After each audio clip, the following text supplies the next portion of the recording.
ప్రార్థన దేవుడు ఆలకిస్తాడా? ఆలకిస్తాడు.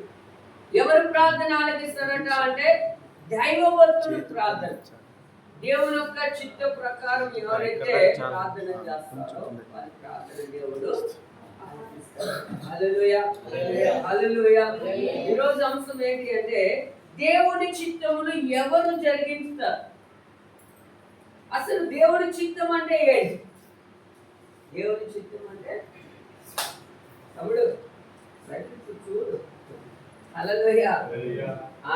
దేవుడి చిత్తం అంటే ఏంటి? వాక్యం అనేది పరిశుద్ధత కలిగి ఉండటే దేవుని యొక్క చిత్తం. అవును కదా? హల్లెలూయా. మనము పరిశుద్ధంగా ఉండటానికి ఏం చేస్తాం? ఉదయం లేచి ప్రే చేస్తాం, స్నానం చేస్తాం, అది చేసి మనిషి బట్టలు వేసుకుంటాం, అంతేనా? శరీరాన్ని శుభ్రపరుచుకుంటాం. మరి ఆత్మ శుభ్రపరుచుకుంటాం, అవునా? దాన్ని కూడా శుభ్రపరచాలి వద్దా కదా? వాక్యం అంటే పరిశుద్ధత కలిగి ఉండటమే దేవుని యొక్క చిత్తం. ఇక్కడ ఏమంటున్నాడు? ఎవరు దేవుని చిత్తాన్ని జరిగిస్తారు? మరి ఈరోజు నువ్వు నేను దేవుని చిత్తాన్ని జరిగించగలుగుతున్నామా? జరిగిస్తున్నామా? హల్లెలూయా. అవునా కదా? ఇక్కడ అంటాడు చూడండి, ఎవడైనాను దైవభక్తుడై ఉండి ఆయన చిత్తం చొప్పున జరిగించినట్లా ఆయన వారి మనవి ఆయన యొక్క చిత్తం చొప్పున ఏం చేయాలంట? జరిగించేవాడు దేవుని యొక్క చిత్తాన్ని నెరవేర్చినవాడు అవుతాడు. అయితే మరి ఎవరు దేవుని చిత్తమును జరిగిస్తారు? ఎవరు జరిగిస్తారు? హల్లెలూయా. చూద్దాం. మొట్టమొదటిగా 3 చేతులు క్లోజ్ చేస్తారు చూడండి, టైం కూడా సంకుచితము కనుక ఇక్కడ అంటాడు మొట్టమొదటిగా ఎవరు దేవుని చిత్తాన్ని నెరవేర్చగలుగుతారు అంటే దేవునికి భయపడేవారు. దేవునికి భయపడే వాళ్ళు దేవుని యొక్క చిత్తాన్ని నెరవేర్చగలుగుతారు. ఎవరు దేవునికి భయపడేవాళ్ళు? హల్లెలూయా. అవునా కదా? ఇప్పుడు స్కూల్లో పిల్లలు ఉన్నారు, ఎవరికి భయపడతారు ఎక్కువగా? ఎవరు ఆర్డుగా ఉంటాడో ఆ టీచర్ని భయపడతారు. మన ప్రేమగా మాట్లాడడానికి భయపడతారు కదా? ఎక్కువ పీడికి భయపడతారు. ఎందుకు? ఇవాళ లెగాలి, లేకపోతే 2 ఏళ్ళు కదా? భయపడి రావడం. ఇక్కడ అంటాడు దేవునికి భయపడే వాళ్ళు దేవుని యొక్క చిత్తాన్ని నెరవేర్చగలుగుతారు. అంటే ఈరోజు దేవుని బిడ్డలుగా నీకు నాకు ఏమి ఉండాలి అంటే దేవుని యందు భయము ఉండాలి. హల్లెలూయా. దేవుని యందు భయం ఉన్నవాడే దైవభక్తి కలిగి ఉండగలుగుతాడు. అందుకే వాక్యం అంటది యెహోవా యందు భయభక్తులు గలవాడు ఇలాగ ఆస్వాదించబడతాడు అంట. యెహోవా యందు భయభక్తులు గల వారికి ఏ మేలు చేయక అనడు అంటాడు. యెహోవా యందు భయము నీకు పవిత్రునిగా ఉంచుతుంది అంట. యెహోవా యందు భయం ఏం చేస్తుంది? పరిశుద్ధంగా నేను నిలబెడుతుంది. అందుకే ఎవరు దేవుని చిత్తం నెరవేర్చగలుగుతారు అంటే దేవుని యందు భయము కలిగిన వాడు. హల్లెలూయా, హల్లెలూయా. అందులో మనము దేవుని యందు భయము కలిగిన వారిలో ఒక వ్యక్తి మనకు కనబడతాడు.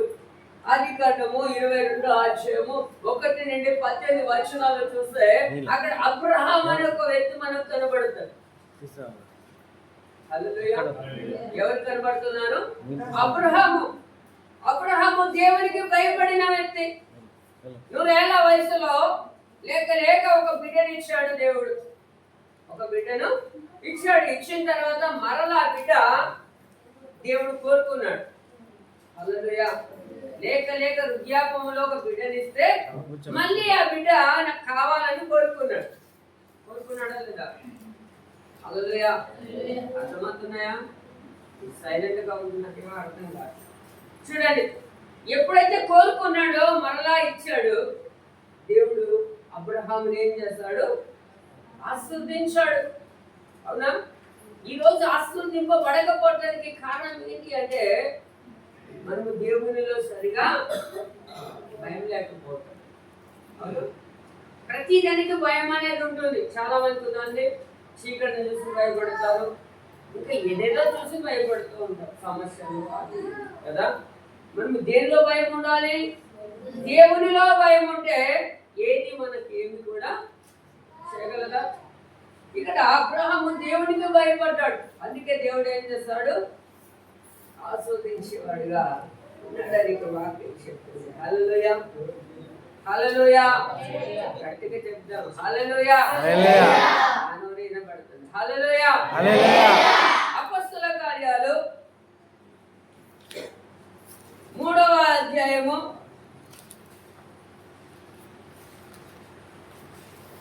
25వ వచనం చూసినట్లయితే చూడండి, ఆ ప్రవక్తలకును దేవుడు అబ్రహాముతో నీ సంతానమందు భూలోక వంశములని ఆస్వాదింపబడదని చెప్పి మీ పితరులు చేసిన నిబంధనను వారసులై ఉన్నారు. చూడండి ఇక్కడ ఏం చెప్తున్నాడంటే, ఆ ప్రవక్తలకు దేవుడు అబ్రహాముతో నీ సంతతిని ఏం చేస్తానంటున్నాడు, నేను ఆశీర్వదిస్తానని చెప్తూ ఉన్నాడు. అందుకే అబ్రహాము దేవుడు, ఇసాకు దేవుడు, యాకోబు దేవుడు అని పిలవడం జరుగుతుంది. ఎందుకు అబ్రహాము ఆస్వాదించబడ్డాడు అంటే దేవుని యందు భయం కలిగి ఉన్నాడు. హల్లెలూయా. ఈరోజు దేవుని బిడ్డలుగా దేవుని చిత్తాన్ని ఎవరు జరిగిస్తారు అంటే ఆయనలో భయం కలిగిన వాళ్ళు. అబ్రహాము దేవుని యొక్క చిత్తాన్ని నెరవేర్చాడు. తన కుమారుని పిలిచిన వెంబడే ఏం చేశాడు? తీసుకుని వెళ్ళిపోతున్నాడు మోరియా పర్వతానికి. ఎందుకు? బలి ఇవ్వడానికి.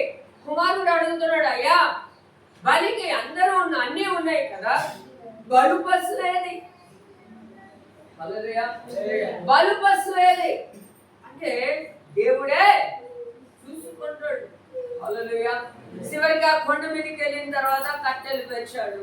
అప్పుడు కూడా అడుగుతున్నాడు, నాన్నగారు బలి పశు ఏది? చూడండి, అప్పుడు ఆ తండ్రికి ఎంతో భయంకరమైన పరిస్థితి రావచ్చు కదా. లేక పుట్టిన వ్యక్తిని దేవుడు మళ్ళా తీసేసుకుంటున్నాడు. కానీ దేవుడే అబ్రహాం ఏం చెప్తున్నాడు? దేవుడే మాట అయితే చెప్పగలుగుతున్నాడు, కానీ తన హృదయం ఎంత వేదన చెంది ఉండవచ్చు. అవునా? చివరికి తన కాళ్ళ చేతులు కట్టేసి ఆ బలి పశువు నిండు బాబు అని చెప్పి వాడిని ఏం చేస్తున్నాడు? ఆ కట్టెల్లో పేర్చి బలి ఇవ్వటానికి కట్టెగానే అబ్రహాంతో దేవుడు మాట్లాడుకోవచ్చు. హల్లెలూయా.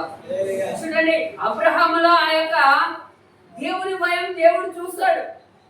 అందుకే తన సంతతిని వర్ధిల్లింపజేస్తాడు. ఎలా అంటాడా? ఇసుక రేణువుల కంట గొప్పగా. హల్లెలూయా. ఈరోజు నువ్వు నేను అన్ని విషయంలో వర్ధిల్లాలి అంటే దేవుని యందు భయం నీకు నాకు కావాలి. మనకు భయం ఉండదు, ఉంటుందా? అస్సలు ఉండదు. హల్లెలూయా. భక్తి అయితే ఉంటది ఏదో, అందుకే వాక్యం ఉండదు, పైకి భక్తి గలవారే ఉంది శక్తిని ఆశ్రయించే వారికి విముఖుడై ఉండవద్దు అంటాడు. మనకి భయముతో భక్తి ఉండాలి, భక్తితో కూడిన శక్తి ఉండాలి. శక్తి లేని భక్తి ఉపయోగం లేదు. హల్లెలూయా. నిజమేనండి, శక్తి లేని భక్తి ఉపయోగం లేదు. అందుకే వాక్యం అంటది, విశ్వాసం లేని క్రియలు మృతము అంటాడు. నీలో శక్తి లేకపోతే నీ భక్తి వ్యర్థమే. శక్తి లేకపోతే అవునా కదా. ఇప్పుడు స్కూల్కి వెళ్తున్నారు పిల్లలు, చదువు నేర్చుకోకపోతే వాళ్ళు స్కూల్ కాడ ఉన్నట్టు ఉపయోగం గవర్నమెంట్కి కాదు, అంతేనా? హల్లెలూయా. స్కూల్కి ఎందుకు వెళ్తారు? వాళ్ళు ఏమైతే చెప్తున్నారో అది నేర్చుకోవడానికి వెళ్తారు. నేర్చుకుంటేనే వారి జీవితము బాగుపడుతుంది.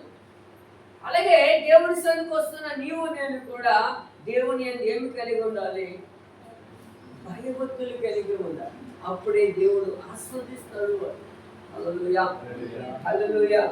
ఒక మాట చూద్దాం. చూడండి, ఆది కాండంలోనే 12వ అధ్యాయము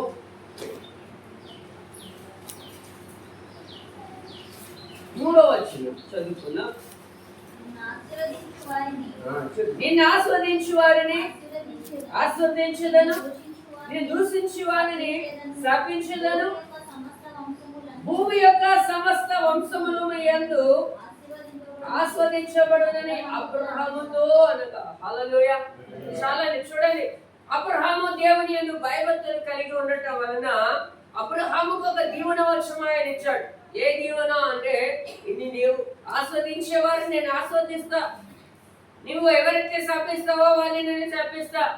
చూడండి, ఇలాంటి ఆశీర్వాదం ఎవరికి తింటాడా? తింటాడా?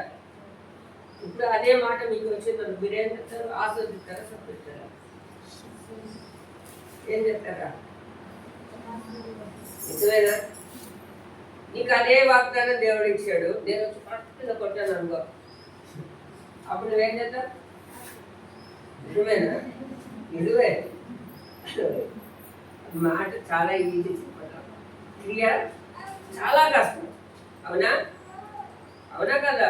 నీకు ఆశీర్వాదం ఉంది, నేను వచ్చి కొట్టా, నువ్వేం చెప్తావు? నీకు ఆశీర్వాదం, నువ్వు నీ నోట పలికే ఏ మాట అయినా రూఢిపరచబడుతుంది, ఏం చెప్తావు? నీ కాలం చేయి ఇరుకొని ప్రభావం చెప్తావు. అదే చెప్తా కానీ నేను ఆస్వాదించని చెప్తావా? నువ్వు చెప్తారా? చెప్తారా? ఆనందం చెప్తావా? చెప్పలేము. ఎందుకంటే ఎవడైనా కొట్టగానే ఏమవుతుంది మనకు? ప్రేమ అవుతుందా? కోపం అవుతుంది. ఆ కోపంతో ఏం చేస్తాం?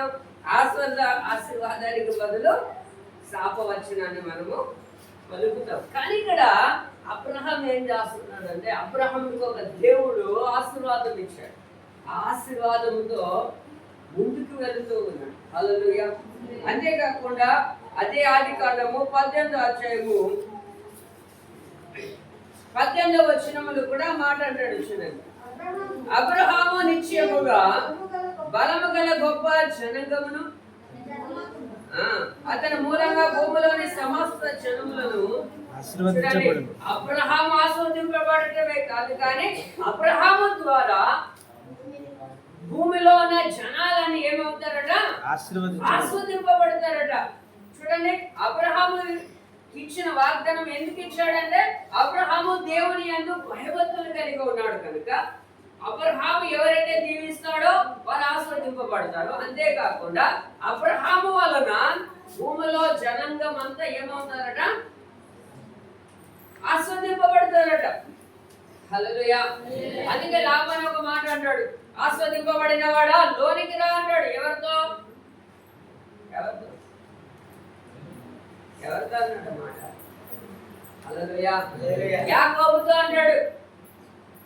యాకోబు తన తండ్రి ఇంటిని విడిచిపెట్టి మామయ్య ఇంటికి వెళ్ళినప్పుడు లాబాను అంటాడు, ఏమని? ఆస్వాదింపబడిన వాడా లోనికి రా.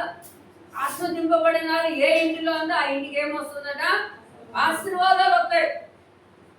చూడండి, గనిరాల ఇంటికాడ దైవ సేవకుడు ఉన్నాడు. ఎవరు? ఎలీషా. కానీ ఆ ఎలీషా ఇంటికాడ ఉండడం వలన ఆస్వాదింపబడ్డారు. అది చూసి వాళ్ళు ఏం చేస్తారంటే, ఎలీషా కొరకు ప్రత్యేకంగా ఒక రూమును కట్టారు. ఎలీషాకి కావాల్సిన వస్తువులన్నీ ఆ రూములో పెట్టారు. అయితే వాళ్ళు అనుకుంటున్నారు, దైవ సేవకుడు మనం వచ్చినప్పుడల్లా ఇవి మనకు ఏం చేస్తుంది? పరిచర్య చేస్తుంది. కనుక వీరికి ఏది పొదువుగా ఉందో కనుకో రారా బాబు తన దాసుని పంపి, దానికి ఏమి లేదట, బిడ్డలు లేరు. కానీ ఆయన ఒకటే మాట్లాడుతున్నాడు, నువ్వు వచ్చేటకల్లా నీకు ఒక కుమారుడు దేవుడిస్తాడండి. ఆమె నమ్మట్ల హేళనగా మాట్లాడుతున్నారు అంట. హల్లెలూయా. ఎలీషా ప్రవచించి వెళ్ళిపోయాడు. వచ్చేటకల్లా ఏమొచ్చింది? వాళ్ళ ఇంటికి ఒక కుమారుడు దేవుడు అనుగ్రహించాడు. చూడండి, ఒక దైవ సేవకుడు ఆత్మీయంగా ఎదిగేవాడు ఒక ఇంటిలో ఉంటే ఆ ఇంటికి ఏమొస్తుంది? ఇప్పుడు అదే ఆశీర్వాదం అబ్రహాముకి ఇచ్చాడు. అదే ఆశీర్వాదం మనకు రావాలంటే మనం ఏం కలిగి ఉండాలి? దేవుని యందు భయభక్తులు కలిగి ఉండటం మనము నేర్చుకోవాలి. ఎప్పుడైతే అలా నేర్చుకుంటామో, యోసేపు అదే స్థితిలో ఉన్నాడు కదా. తండ్రి ఇంటి నుండి కూడా దేవుని భయభక్తులు కలిగి ఉన్నాడు. యోసేపును సొంత అన్నదమ్ములే చంపాలని ప్రయత్నం చేస్తారు. ప్రయత్నం చేసి ఎక్కడ పడిసారు? ఒక గుండెలో పడిచేశారు. ఆ గుండె నుండి తీసి వ్యాపారస్తులకు అమ్మేశారు.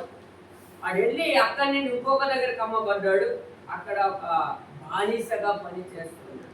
చూడండి, పోతీఫర్ ఒక బానిసగా పని చేస్తూ ఉన్నప్పుడు తన ద్వారా అక్కడ ఏం జరుగుతుంది? ఆశీర్వాదాన్ని చూస్తున్నాడు. ఎవరు చూస్తున్నాడు? ఒక దేవుని ఎరగని ఒక వ్యక్తి గమనించాడు ఆ విషయాన్ని. యోసేపు మా ఇంటిలో ఉండటం వలన మాకేమొస్తుంది? ఇప్పుడు ఆశీర్వాదాలు వస్తున్నాయని. అందుకే అది గమనించిన ఆ వ్యక్తి, ఏ వ్యక్తి? దేవుని నమ్మిన వ్యక్తి, ఒక అన్యుడు, దేవుని ఎరగని వ్యక్తి దేవుని నమ్మిన వ్యక్తిని గమనించి ఆ ఇల్లంతటికి ఏమిచ్చాడు? ఇప్పుడు అధికారాన్ని ఇచ్చాడు. హల్లెలూయా. చూడండి, ఆస్వాదింపబడిన వాడు ఏ ఇంటికి వెళ్ళినా ఆయనకి ఆశీర్వాదాలు. హల్లెలూయా. మనం అలా మారాలి. ఇప్పుడు మనం ఏ ఇంటికి వెళ్ళినా ఏం రావాలి? ఇప్పుడు ఎక్కడ అడుగు పెడితే అక్కడ ఆస్వాదింపబడాలి. అలా ఉండాలి అంటే మనం ఏముండాలి? ఇప్పుడు దేవుని యందు భయభక్తులు కలిగి ఉండాలి. అప్పుడే మనము దేవుని చిత్తాన్ని ఎరిగిన వారు, దేవుని యొక్క చిత్తాన్ని జరిగించిన వారు అవుతాం. ఈరోజు నువ్వు నేను ఎలా ఉన్నావు? దేవుని బిడ్డలుగా చెప్పుకోవటము కానీ నిజంగా దేవుని యందు ఇంత భయమేనుందా? ఉందా? హల్లెలూయా. అందరూ వారి ప్రసంగులు అంటాడు, అందరూ భయమును విడిచి పాపం చేసేస్తున్నారట. ఎందుకంటే పాపానికి తగిన శిక్ష శీఘ్రంగా కలగట్లా కదా.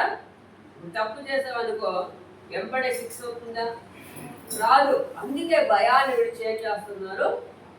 పాపం చేసేస్తున్నారు. అది వాక్యం అన్నది దేవుని యందు భయభక్తులు కలిగి ఉండేది దేవుని యొక్క చిత్తాన్ని నెరవేర్చిన వాళ్ళు. హల్లెలూయా. చూద్దాం ఇంకొకటి, రెండో మాట. దేవుడి చిత్తాన్ని ఎవరు జరిగించగలుగుతారు అంటే దేవునికి దాసుడుగా ఉన్న వాళ్ళు మాత్రమే. దాసుడు అంటే ఎవరు? దాసులు అంటే ఎవరు?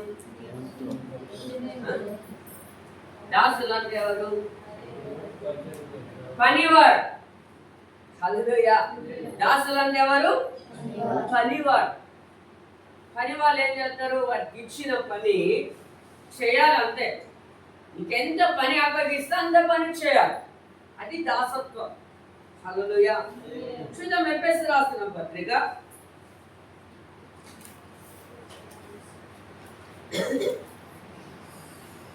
ఎఫెసీ రాసిన పత్రిక 6వ అధ్యాయము 6వ వచనం నుండి చూసినట్లయితే, మనుషులను సంతోషపెట్టేవారు చేయనట్లు కంటికి కనబడుటకే కాక క్రీస్తు దాసులమని ఎరిగి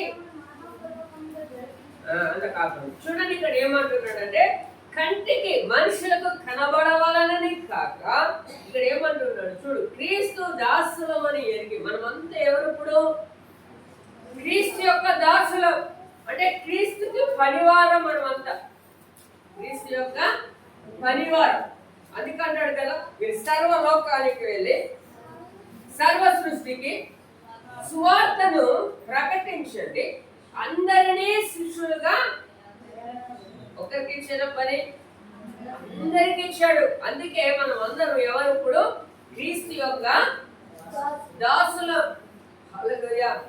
అందుకంటున్నాడు దేవుని యొక్క చిత్తము మనోహపూర్వకముగా జరిగించాలి. దేవుడు యొక్క ఇష్టమేంటో అది తెలియచేయాలి. అందుకే యేసయ్య గ్రంథములు అంటాడు, ఆయన నలగొట్టబడటం దేవుడికి ఇష్టమాయను అంటాడు. అంటే దేవుడు దాసుడు అయిపోయాడు దేవుని. హల్లెలూయా. మనం అందరం దాసులము కనుక ఆయన ఏ పని అయితే మనకు అప్పగించాడో ఆ పని మనం ఏం చేయాలి? ఇప్పుడు చేయాలా వద్దా? మరి ఎంతమంది చేస్తున్నారు? హల్లెలూయా. అవునా కదా? ఆదివారం తెచ్చుకొచ్చి సరిపోదు. ఆయన దాసులం అంటే ఆయన మనకు అప్పగించిన పనిని పూర్తి చేయాలి. అది చిన్న పెద్ద తారతమ్యం ఏమి లేదు. హల్లెలూయా. ఇంకా అన్నాడు చూడండి, మనుషులకు చేసినట్టు కాక ప్రభువులకు చేసినట్టే ఇష్టపూర్వకముగా సేవ ఏం చేయాలట? ఇష్టపూర్వకంగా దేవుని పని మనము చేయాలి. దేవుడు మనకు అప్పగించిన బాధ్యతను మనం ఏం చేయాలి? నిర్వర్తించాలి. మనం ఏం చేస్తాం? నిర్వర్తిస్తున్నామా? ఒక వారం అంతా ఒక 3-4 నెలలు కనిపించాము, కనబడతామా? మన అలాంటప్పుడు దేవుని చిత్రాన్ని ఎలా నెరవేర్చుకోగలుగుతాం? దేవునికి దాసులుగా ఎలా ఉండగలుగుతాం? హల్లెలూయా. ఇంకా అంటాడు చూడండి అక్కడ, దాసుడైనను స్వతంత్రుడైనను మీలో ప్రతి వాడును ఏ సత్కార్యము చేయను దాని ఫలము ప్రభు వలన పొందుదురు అని మీరు ఎరుగుతారు. చూడండి, దేవుడు మనకు అప్పగించిన బాధ్యతను, లేకపోతే దేవుడు మనకు అప్పగించిన పనిని మనం సంపూర్ణంగా నెరవేరిస్తే దానికి తగిన ఫలితాన్ని దేవుడు అనుగ్రహిస్తాడట. హల్లెలూయా. అందుకే వాక్యం ఉండదు, కష్టపడకుండా తిండి తినే హక్కు ఎవరికి లేదు. కష్టపడకుండా తిండి తినే హక్కు లేదంట. అది ఇక్కడ అంటున్నాడు, నువ్వు ఏ పనిలో అయితే దాసుడుగా ఉన్నావో ఆ పనిని నువ్వు సంపూర్ణంగా చేస్తే దానికి తగిన ఫలితాన్ని నువ్వు అనుభవిస్తావు అని ఇక్కడ చెప్తున్నాడు. ఎవరికి ఆ భాగ్యం ఇచ్చాడంటే దేవునికి దాసులుగా ఉన్నవాడు. దాసుడు అంటే సేవకుడే కాదండి, అందరూ మనం అందరం దేవునికి దాసులు. దేవుడు అప్పగించిన పనిని మనం ఏం చేయాలి? అందుకే మీరు లోకానికి వెలుగట. ఆ వెలుగుని ఏం చేయాలి? అనేక మందికి, చీకట్లో ఉన్న ప్రతి ఒక్కరికి ఆ వెలుగును మనం ఏం చేయాలి? చూపించాలి, వెలిగించాలి. వాళ్ళలో ఉన్న చీకటి అంతటిని ఏం చేయాలి? దూరం చేసేవారిగా ఉండాలని వాక్యం చెప్తుంది. హల్లెలూయా, హల్లెలూయా. ఇంకొక మాట చూద్దాం. కొలస్సీ రాసిన పత్రిక, కొలస్సీయులకు రాసిన పత్రిక 3వ అధ్యాయము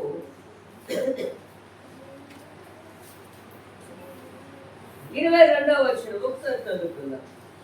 దాసులారా, మనుషులను సంతోషపెట్టు వారైనట్టు కంటికి కనబడవలనని కాక ప్రభువునకు భయపడుచు సుతాంతకరణ గలవారై శరీరమును బట్టి యజమానులైన వారికి అన్ని విషయములో విజయులై. చూడండి, ఇక్కడ ఏం చెప్తున్నాడంటే, దాసులారా, మనుషులకు కనబడినట్టు మనం చేయకూడదంట. ఎలా చేయాలి? ఇష్టపూర్వకంగా మనం ఏ పని చేసినా చేయాలి, ఇష్టపూర్వకంగా చేయాలి. ఎవరో చెప్తే కాదు, లేకపోతే మనుషులకి కనబడాలని కొంతమంది అలా ఇలా అలా అంటే మనుషులు గుర్తించాలని ఏం చేస్తారు? ఆడాభరంగా అని చేస్తూ ఉంటారు. అలా కాదంట. ఏం చెప్తున్నాడు అంటే, హల్లెలూయా, చూడండి, అన్ని విషయంలో విధేయులై ఉండాలి. ఎవరికి? మీ యొక్క యజమానికి. మీ యజమానికి మనం ఎలా ఉండాలంట? విధేయత అంటే లోబడటం, తగ్గించుకోవటం, మాట వినటం. హల్లెలూయా. మరి ఈరోజు నేను నిజంగా దేవునికి దాసులుగా ఉండగలుగుతున్నా. ఒకవేళ దేవునికి దాసులుగా ఉండగలిగితే మనం దేవుని యొక్క చిత్తాన్ని సంపూర్ణంగా నెరవేర్చిన వరం అవుతాం. హల్లెలూయా. చూద్దాం ఇంకొక మాట. దేవుని చిత్తాన్ని ఎవరు జరిగిస్తారంటే దేవునిలో సంపూర్ణమైన వాడు. దేవునిలో ఏముండాలి? సంపూర్ణత ఉండాలి. ఉంటే చల్లగానే ఉండు, వెచ్చగానైనా ఉండు, నులివెచ్చని స్థితి నీకు కదా. ఈరోజు ఒక మంచి సినిమా రిలీజ్ అయినా సినిమాకి వెళ్ళిపోతాడు. ఆదివారం వస్తే ఎక్కడికి వస్తాయి? మందిరానికి వస్తారు. ఇది సంపూర్ణమా? రేపు ఒక మీటింగ్ అయిందనుకో, మీటింగ్కి వెళ్తాం. మరొక రోజు జాతర అవుతుంది, జాతరకు వెళ్తాం. సంపూర్ణం అవుతుందా? ఏం చేయాలి? నువ్వు రెండింటిలో ఏదో ఒకటే నిర్ణయించుకోవాలి. నాకు రెండు కావాలంటే నీలో దేవుళ్ళ సంపూర్ణత ఉంటుందా? ఉండదు. దేవుళ్ళలో సంపూర్ణలు కావాలి, పరిపూర్ణ స్థితి కావాలి. హల్లెలూయా, హల్లెలూయా. ఏం కావాలి? అందుకే పౌలు అంటాడు గలాతీ రాసిన పత్రిక 4వ అధ్యాయము 19వ వచనంలో ఒక మాట అన్నాడు, మీలో క్రీస్తు రూపము ఏర్పడినంత వరకు మీ కొరకు నేను ప్రసవ వేదన, అది పరిపూర్ణత. హల్లెలూయా. ఇప్పుడు గర్భంలో శిశువు గర్భంలో ఉంటే పరిపూర్ణత వస్తుందా? వస్తుందా? ఉంటుందా? ఏమైపోతారు? తల్లి బిడ్డ కూడా హల్లెలూయా ఎక్కడికి వెళ్ళిపోతారు? పైకి వెళ్ళిపోతారు. బిడ్డ ఎంతవరకు ఉండాలి గర్భంలో? 8 నెలల్లో 9 నెలల్లో ఉండాలి, అంతవరకు. ఇంకా 10, 11, 12 సంవత్సరం వరకు ఉందాం గర్భంలో. పరిపూర్ణత వస్తుందా? పరిపూర్ణత కాదు, కానీ పరలోకానికి వెళ్ళిపోతుంది. చూడండి, అంటే క్రీస్తు యొక్క స్వభావము నీలోనికి నాలోనికి రావాలి. నిన్ను నన్ను చూడగానే ఎదుటి వ్యక్తి ఏం చేయాలి? గుర్తు పెట్టుకోవాలి, గుర్తించాలి నిన్ను నన్ను. వీళ్ళు క్రైస్తవులు మిమ్మల్ని గుర్తుపడుతున్నారు? ఎవరైనా పట్టగలుగుతున్నారా? హల్లెలూయా. ఎవరైనా గుర్తుపట్టగలుగుతున్నారా? స్త్రీలకైతే గుర్తుపట్టవచ్చు, ఎందుకంటే నొదుపులేము ఉండవు కదా. మరి పురుషుల్ని ఎలా గుర్తుపడతారు కదా? హల్లెలూయా. ఒక అన్యుడు చూసి మీరు ఎప్పుడైనా చర్చికి వెళ్ళారా అని అడిగిన సత్యం మామూలుగా నడిచి వెళ్ళిపోతూ ఉంటాం కదా. మన చేతిలో బైబిల్ ఉండదు, ఏముండదు. ఎవరైనా వచ్చి మీరు చర్చికి వెళ్తావా అని అడిగేది లేదు. అంటే ఆ స్థితి రావాలి మనకు. ఇప్పుడు ఎదుటి వ్యక్తిని మనం చూడగానే వీళ్ళు క్రైస్తవులు, వీళ్ళ యొక్క దేవుని బిడ్డలనే గుర్తింపు నీలో నాలో ఎవరికి చూపించాలి? లోకానికి చూపించాలి. అది పరిపూర్ణత. అది ఇక్కడ అంటున్నాడు, క్రీస్తు రూపము మీలో ఏర్పరచబడినంత వరకు మీ కొరకు నేనేం పొందుతున్నాను? ఇప్పుడు ప్రసవ వేదన పొందుతున్నాను. మనలోనికి ఏ రూపం రావాలి? ఇప్పుడు క్రీస్తు యొక్క స్వభావం రావాలి, క్రీస్తు యొక్క లక్షణాలు రావాలి. క్రీస్తు యొక్క లక్షణాలు ఏంటి? ప్రేమ. ఆ ప్రేమని ఇతరులకు మనం ఏం చేయాలి? చూపించాలి. అప్పుడే నువ్వు క్రీస్తు అంటే దేవుని యొక్క బిడ్డవని రుజువుపరచబడదు. ఏదో వచ్చేస్తున్నాం, అందరితో వెళ్ళిపోతుంది, ఉపయోగం ఉందా? వాక్యం అదే చెప్తుంది, పిలువబడిన వాళ్ళు అనేకులు, ఏర్పరచబడిన వాళ్ళు కొందరే. ఆ కొందరిలో నువ్వు నేను ఉండాలంటే మనం క్రీస్తులో ఎలా ఉండాలి? పరిపూర్ణమైన స్థితి. హల్లెలూయా. ఇప్పుడు కుమ్మరోడు ఏం చేస్తాడు? కుండల్ని తయారు చేసేటప్పుడు ఆ కుండ పరిపూర్ణమైన స్థితిలోకి వచ్చినంత వరకు దాన్ని ఏం చేస్తాడు? కొడుతూ కొడుతూ కొడుతూ ఒక సరిగా చేస్తాడు సార్ కదా. సరైన రీతిలో వచ్చినప్పుడు దాన్ని తీసుకుని వెళ్ళి పక్కన పెట్టి ఎండబెడతాడు. ఎండబెట్టి మళ్ళీ ఏం చేస్తాడు? దాన్ని కాలుతాడు. కాల్చి అప్పుడు అమ్మటానికి తీసుకెళ్ళాలి. అది పరిపూర్ణ స్థితి. ఈరోజు ఆ స్థితి నీకు నాకు రావాలి. ఇప్పుడు ఎవరిలో?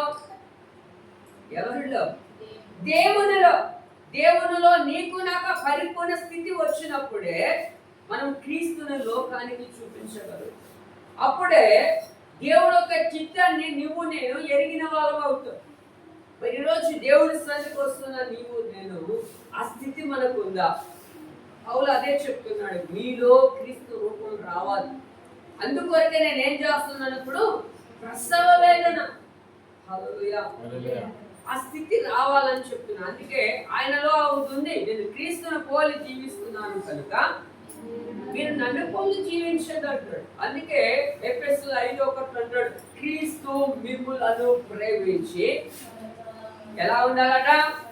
పరిమళ వాసనగా. క్రీస్తు పరిమళ వాసనగా ఉన్నాడు. పరిమళ వాసన ఏం చేస్తుంది? అనేక మందికి ఏం చేస్తుంది? ఆకర్షించుకుంటది. అవునా కదా? ఈరోజు నువ్వు నేను కూడా లోకమునికి ఆకర్షించుకోవాలి. మనము లోకానికి ఆకర్షితులు కాకూడదు.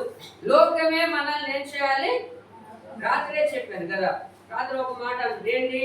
మన అవయవాలు మన మాట వినాలి, అవయవాల మాట మనం వినకూడదు. అవునా కదా? అందుకే పౌలు అన్నాడు, నేను ఎక్కడ భ్రష్టుడైపోతానని నా శరీరాన్ని నలుగుకుంటుంది, దాన్ని లోపరుచుకుంటున్నాను. అంటే మనం ఏం చేయాలి? ఇతరులకు సువాసనకరంగా మార్చబడాలి.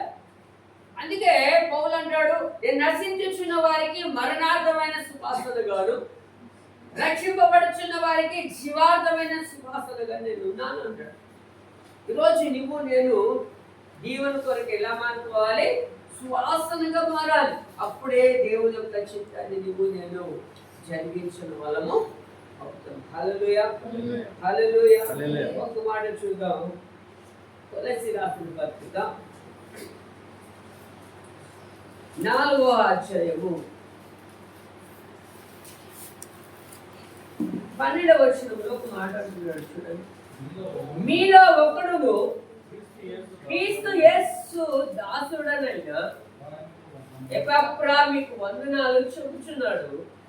మీరు సంపూర్ణులను ప్రతి విషయంలో దేవుని చిత్తమును కూర్చి సంపూర్ణాత్మ నిశ్చయత గలవారునే నిలకడగా ఉండవలెనని ఇతడు ఎల్లప్పుడూ మీ కొరకు తన ప్రార్థనలో పోరాడుచున్నాడు. చూడండి, ఇక్కడ పౌలు భక్తుడు ఎపఫ్రాతో మాట్లాడుతున్నాడు. ఎలా ఉండాలన్నట చూడండి. మీరు సంపూర్ణులను ప్రతి విషయములో దేవుని చిత్తమును కూర్చి సంపూర్ణాత్మ నిశ్చయత గలవారై నిలకడగా ఉండవలనని ఇతడు ఎల్లప్పుడూ కూడా మీ కొరకు ఏం చేస్తున్నాడట? ప్రార్థనలో పోరాడుతున్నాడట. హల్లెలూయా. అంటే ఇది ఒక సేవకుడుకున్న భారం. అని మీలో ఏం రావాలి? ఇప్పుడు సంపూర్ణత వచ్చినంత వరకు ఏం చేయాలి? కష్టపడాలి. ఇప్పుడు పిల్లలు ఉన్నారు. ఈ పిల్లలకి ఒక స్థాయి వచ్చినంత వరకు టీచర్ ఏం చేస్తాడు? ప్రయాసపడతాడు అని నేర్చుకోవటానికి. అవునా? హల్లెలూయా. చదువు రావట్లేదా? విడిచిపెడతారా? వాడికి ఏ రీతికైనా చదువు రావాలని ఒక ప్రత్యేకమైన కేర్ తీసుకునైనా వాళ్ళకి ఏం చేస్తారు? పాఠాలు నేర్పుతారు. అందుకే కదా మొన్నట్లో 10th క్లాస్ ఉండిపోతే ప్రత్యేకంగా కలెక్టర్ ఏం చేశాడు? క్లాసులు ప్రారంభించి వాళ్ళకి కోచింగ్ లాగా ఇప్పించి మళ్ళీ ఎగ్జామ్ రాయడానికి. ఎందుకు? వాళ్ళందరూ డల్ స్టూడెంట్స్, సబ్జెక్టులు ఉన్న వాళ్ళు కొంతమంది. అలా ఇక్కడ ఏం చెప్తున్నాడు? ఇక్కడ ఎప్పుడప్ప కూడా పోరాడుచున్నాడంట. ఎందులోనా? ప్రార్థనలో. హల్లెలూయా. ఈరోజు మనమందరం కూడా దేవుని విషయంలో ఎలా ఉండాలి? సంపూర్ణులుగా ఉండాలి. సంపూర్ణులుగా ఉండాలి. ఎప్పుడైతే సంపూర్ణులుగా ఉంటామో అప్పుడే మనం దేవుని చిత్తాన్ని జరిగించేవాళ్ళం. హల్లెలూయా. దేవుని మాటలు వింటున్న నువ్వు నేను ఎలా ఉంది? నిజంగా దేవుని యొక్క చిత్తాన్ని జరిగించేవారుగా నువ్వు నేను ఉన్నాము. ఎవరు జరిగిస్తారు అంటే మనం మొదటగా చూస్తాం. ఎవరు జరిగిస్తారు? దేవుని యందు భయభక్తులు కలిగిన వాళ్ళు దేవుని యొక్క చిత్తాన్ని జరిగిస్తారు. రెండోదిగా చూస్తే దేవునికి దాసులుగా ఉన్న వాళ్ళు దేవుని చిత్తాన్ని నెరవేరుస్తారు. మూడోదిగా దేవునికిలో సంపూర్ణులుగా ఉన్న వాళ్ళు మాత్రమే దేవుని యొక్క చిత్తాన్ని నెరవేర్చుకోవాలి. ఈరోజు నీవు నేను ఎలా ఉన్నాము జ్ఞాపకం చేసుకుందాం. ఇంకొద్ది మాటలు పరీక్ష చేసుకుందాం. మహోన్నతుడా నీకే స్తోత్ర స్తోత్ర స్తోత్ర. పరిశుద్ధుడైన తండ్రి నీకు వందనాలు. ఈరోజు దేవుని చిత్తాన్ని నెరవేరుస్తూ